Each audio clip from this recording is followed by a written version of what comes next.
Naniniwala ang pamunuan ng Department of Finance na lalakas ang palitan ng piso kontra dolyar, kasabay ng inaasahang pagsigla ng remittances ngayong holiday season.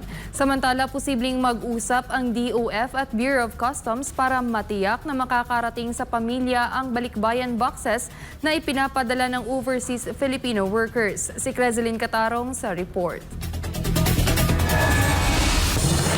Inaasahan ng Department of Finance ang karagdagang paglakas ng halaga ng piso laban sa US dollar lalo na sa pagsapit ng Disyembre. Ito ayon kay Finance Secretary Ralph Recto sa press briefing sa Malacanang, kasabay na rin ng posibleng pagtaas ng remittance inflows ngayong holiday season.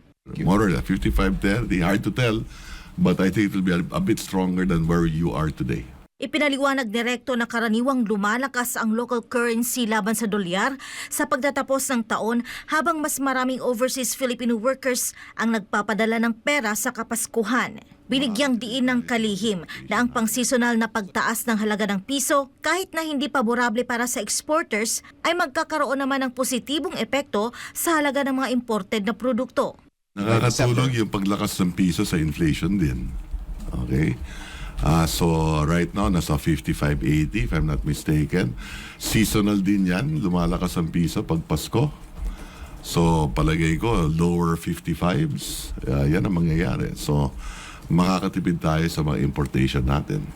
Sa kabilang banda, tiniyak ng DOF na matatanggap ng pamilyang Pilipino ang mga balikbayan box na ipinapadala ng kanilang mga kaanak mula sa abroad, lalo na sa nalalapit na Kapaskuhan. Sinabi ni Recto na maaaring pag-usapan ng kanyang ahensya kasama ang Bureau of Customs ang patungkol sa balikbayan boxes upang masiguro na on time na makakarating ito sa pamilyang padadalhan. Sa ngayon, wala naman anya silang nakikitang umuusbong na problema pagdating sa balikbayan boxes.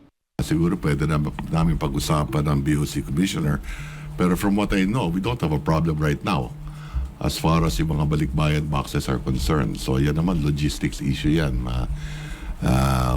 Basta dumating sa port, trade facilitation tayo dito, and for sure we will get all those cargoes out. Definitely. Ano naman kailangan maligaya ang Pasko natin lahat.